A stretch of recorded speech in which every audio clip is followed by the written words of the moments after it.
Oke, Assalamualaikum warahmatullahi wabarakatuh.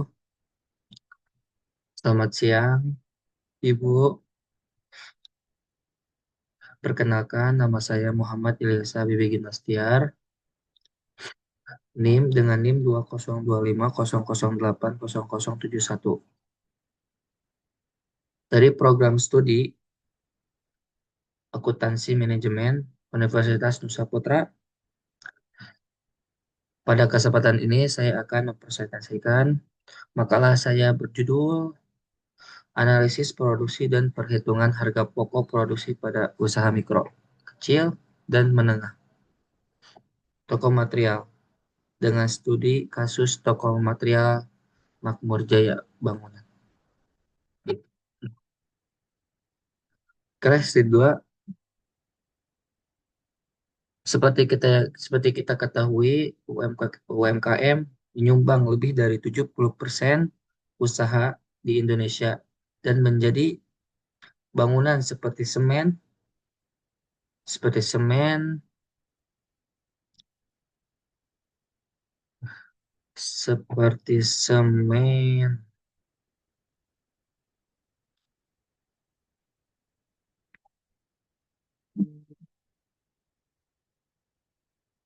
semen, pasir, pasir dan besi banyak di antaranya yang juga memproduksi sendiri produk seperti batako dan paving block. Artinya itu toko material bukan sekedar pedagang, tapi juga produsen yang harus menghitung biaya produksinya dengan cermat. Nah, disinilah pentingnya harga pokok produksi atau HPP. HPP menjadi dasar untuk menentukan harga jual, mengukur efisiensi produksi, dan mengambil keputusan usaha. Sayangnya, kenyataan di lapangan sebagian besar UMKM toko material masih menghitung biaya produksi secara sederhana, hanya berdasarkan perkiraan memperhitungkan memperhitung tanpa memperhitungkan seluruh komponen biaya secara menyeluruh. Oke, slide 3, rumusan masalah dan tujuan penulisan. Berdasarkan latar belakang tersebut, makalah ini disusun untuk menjawab 6 rumusan masalah. Mulai dari kedudukan toko material sebagai pelaku UMKM, proses produksinya, unsur biaya yang membentuk HPP, metode perhitungan yang tepat, hasil perhitungannya, hingga kendala dan solusi yang dihadapi. Tujuan menulisannya sejalan dengan itu, yaitu mendeskripsikan, mengidentifikasi, menjelaskan, dan menyajikan hasil analisis sehingga pada akhirnya dapat memberikan gambaran yang komprehensif tentang penerapan HPP pada UMKM toko material. Oke. Slide 4, gambaran umum objek studi. Sebagai objek studi, saya menggunakan toko material Jaya Makmur Jaya Bangunan. Toko ini menjual berbagai bahan bangunan seperti semen, pasir, besi, cat, dan keramik, dan yang lain-lainnya. Namun, selain berjualan, toko ini juga memproduksi batako press secara rutin setiap bulan. Saya memilih batako sebagai fokus analisis karena prosesnya relatif sederhana, tapi tetap mencakup seluruh unsur biaya produksi secara lengkap. Jadi cocok dijadikan produksi dalam satu lokasi. Oke, slide 5, toko material sebagai pelaku UMKM. secara regulasi berdasarkan Undang-Undang Nomor 20 Tahun 2008 yang kemudian disempurnakan oleh Peraturan Pemerintah Nomor 7 Tahun 2021 UMKM disklasifikasikan menjadi tiga usaha mikro dengan kekayaan bersih maksimal 50 juta rupiah, usaha kecil antara 50 sampai 500 juta rupiah, dan usaha menengah antara 500 juta sampai 10 miliar rupiah. Hingga material pada umumnya masuk kategori usaha kecil hingga menengah. Karakteristiknya khas pengelolaan yang masih bersifat kekeluargaan, pencatatan keuangan yang sederhana, dan keterbatasan akses permodalan serta teknologi. Oke, slide 6, konsep dasar produksi dan HPP.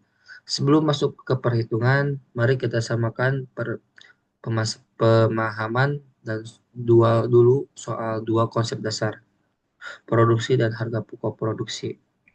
Produksi adalah proses mengubah bahan baku menjadi barang jadi yang memiliki nilai jual lebih tinggi. Pada toko material ini terlihat dari proses pasir, semen, dan air yang dicampur, dicetak, dan dikeringkan menjadi batako. Sementara itu, harga pokok produksi adalah seluruh biaya yang dikeluarkan untuk mengelola bahan baku menjadi produk. Jadi selama periode tertentu, perlu dicatat HPP ini berbeda dengan harga pokok penjualan karena belum memasuki biaya pemasaran maupun administrasi. Oke, slide 7. Tiga unsur biaya produksi. HPP dibentuk oleh tiga unsur biaya utama, yaitu pertama biaya bahan baku. Biaya bahan baku langsung, yaitu semen, pasir, dan air yang langsung menjadi bagian dari produksi batako. Kedua, biaya tenaga kerja langsung, yaitu upah pekerja yang mencetak dan menyusun batako. Ketiga, ketiga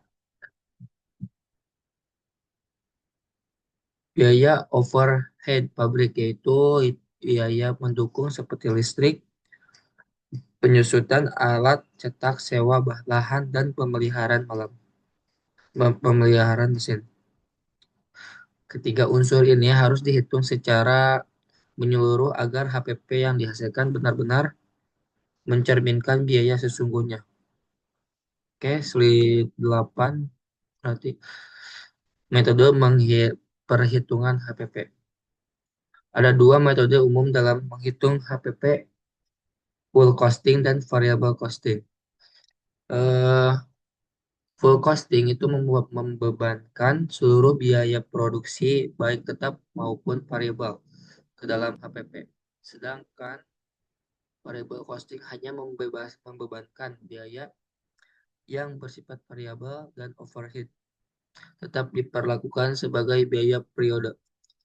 Dalam makalah ini, saya menggunakan pendekatan full costing karena metode ini lebih umum digunakan pada UMKM dan memberikan gambaran biaya produksi yang lebih menyeluruh. Oke, slide 9. Data produksi Batako. Sekarang masuk ke bagian inti, yaitu data produksi. Berdasarkan observasi selama 1 bulan, produksi toko Makmur Jaya bangunan menghasilkan 10.000 unit batako. Dikerjakan selama 24 jam. 24 hari maksudnya. Per hari kerja oleh 3 orang tenaga kerja langsung dengan kapasitas produksi sekitar 420 unit per hari. Data inilah yang akan menjadi dasar perhitungan seluruh komponen biaya pada slide-slide berikutnya. Oke, slide 10. Mungkin. Oke. Biaya bahan baku langsung. Untuk bahan baku langsung itu dibutuhkan 250 sak semen dengan harga Rp62.000 per sak, sehingga totalnya Rp15.500.000. Kemudian 40 meter kubik pasir cor dengan harga Rp210 per meter kubik. Totalnya Rp8.400.000. Ditambah biaya air produksi selama 1 bulan sebesar Rp300. Jadi total biaya bahan baku langsung adalah Rp24.200. Bisa dilihat, bisa dilihat semen dan pasir itu mendominasi komponen ini sehingga fluktuasi harga keduanya paling berpengaruh setiap akuntansi HPP. Oke, mungkin slide 11, biaya tenaga kerja langsung. Untuk tenaga kerja ada 2 orang, pekerja bagian pencampuran dan pencetakan dengan upah Rp100.000 per harinya selama 24 hari. Totalnya Rp4.800.000. Lalu 1 orang pekerja bagian penyusunan dan pengeringan dengan upah Rp90.000 per hari. Totalnya Rp2.160.000. Sehingga total biaya tenaga kerja langsung adalah Rp6.960.000. Oke, mungkin slide 12. Biaya overhead pabrik. Untuk biaya overhead pabrik, komponennya terdiri dari listrik, mesin sebesar Rp850.000, penyusutan alat cetak dan mesin mesin Rp600.000, pemeliharaan peralatan Rp250.000, sewa lahan produksi Rp500.000, dan biaya lainnya seperti bahan bakar sebesar Rp300. Totalnya biaya overhead pabrik mencapai Rp2.500.000 per bulan. Komponen ini terbesarkan adalah biaya listrik mesin. Ini penting untuk digarisbawahi karena overhead sering diabaikan dalam perhitungan HPP sederhana ala UMKM. Padahal jumlah cukup signifikan. Oke, slide 13, rekapitulasi dan HPP per unit. Sekarang kita gabungkan ketiga unsur biaya tadi. Biaya bahan baku langsung Rp24.200.000, ditambah biaya tenaga kerja langsung Rp6.960.000, ditambah biaya overhead pabrik Rp2.500.000, totalnya menjadi Rp33.660.000. Untuk total biaya produksi selama 1 bulan dengan rumus HPP per unit sama dengan total biaya produksi dibagi jumlah unit yang diproduksi. Kita didapatkan Rp33.660.000. Dibagi 10.000 unit, hasilnya adalah Rp3.366.000 per unit batako. Artinya setiap 1 unit batako membutuhkan biaya produksi sebesar 3,3666. Dan angka inilah yang menjadi dasar penentuan harga ini. Oke, slide 14. Simulasi harga jual dan margin keuntungan. Setelah HPP diketahui, langkah selanjutnya adalah menentukan harga jual sebagai simulasi jika toko ingin margin keuntungan sebesar 25% dan HPP, maka dari HPP 3.366 ditambah margin 25% atau sekitar 842 diperoleh harga jual sebesar 4.208, kemudian dibulatkan menjadi 4.200 per unit. Dengan harga ini,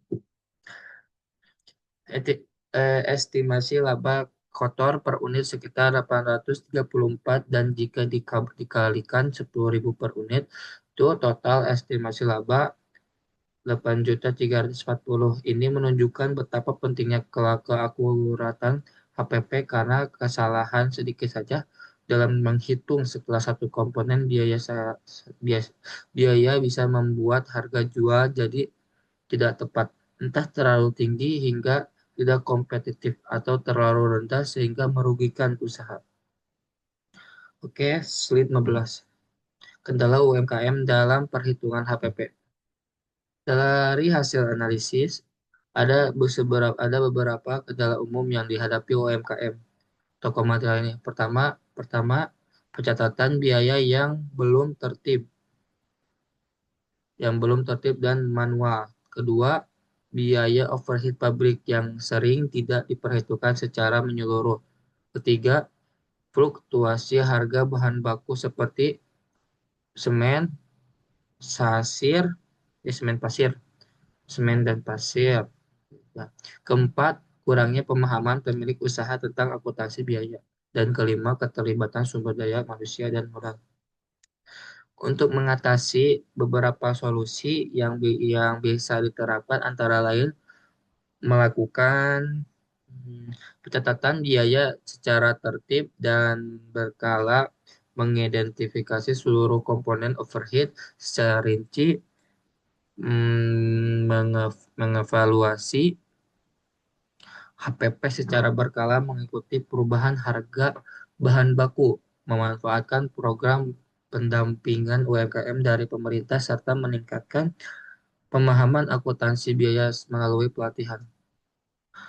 Slide 16.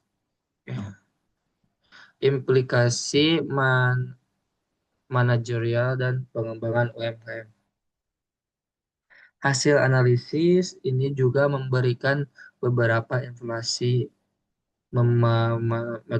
manajerial. Pertama, kegiatan produksi sebaliknya dipandang sebagai unit usaha tersendiri, terpisah dari biaya operasional toko secara umum agar HPP yang dihasilkan benar-benar mencerminkan biaya produksi murni.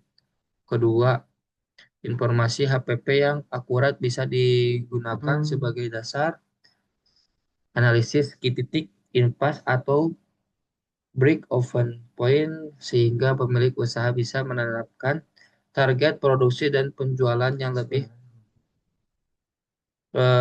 realistis.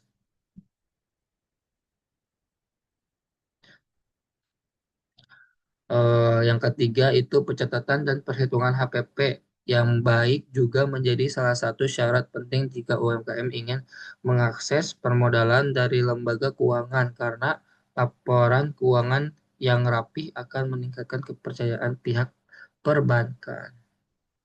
Oke, 17. Kesimpulannya yaitu sebagian kesimpulan adalah ada 4 poin yang utama yang bisa saya sampaikan. Pertama, toko material adalah pelaku UMKM dengan peran ganda sebagai pedagang sekaligus produsen sehingga perlu menerapkan prinsip akuntansi biaya.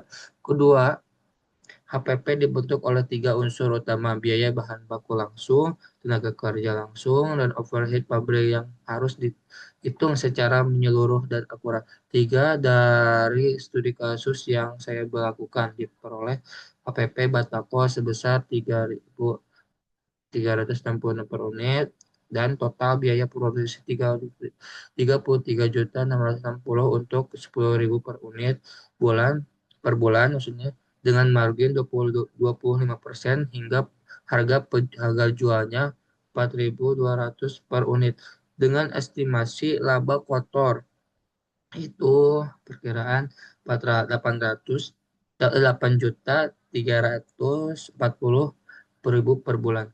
Keempat, masih ada beberapa kendala dalam penerapan HPP pada umum UMKM toko material, sehingga diperlukan pencatatan yang lebih sistematis dan evaluasi berkala. Oke, saran dan penutupnya, berdasarkan kesimpulan tadi, saya menyarankan agar pelaku UMKM toko material menerapkan pencatatan biaya produksi yang lebih tertib dan terperinci, termasuk memperhitungkan biaya overhead. Selain itu, evaluasi HPP perlu dilakukan secara berkala mengingat harga bahan bangun cenderung berfluktuasi. Oke, pemanfaatan aplikasi pembukuan sederhana dan program penampilan UMKM dan pemerintah jangan bisa dipertimbangkan. Dan untuk penelitian selanjutnya, topik ini bisa dikembangkan dengan perbandingan metode full costing dan variable costing menggunakan data primer yang lebih lengkap. Oke, demikian presentasi dari saya. Terima kasih atas perhatiannya, Ibu. Saya Muhammad Yasa Bibi Grastiar. Mohon maaf apabila ada kekurangan. Assalamualaikum warahmatullahi wabarakatuh. Berarti kumaha potong kena rek teh eueuh suaraan anjing. Siaran ini diurogeun lah meureun diurogeun. Cek mana bodoh? Tahu masih kurang. Kurang kabeh. Cuman ih beres kabeh. Pek teh diulang anjing dekat 70 700 sulit anjing.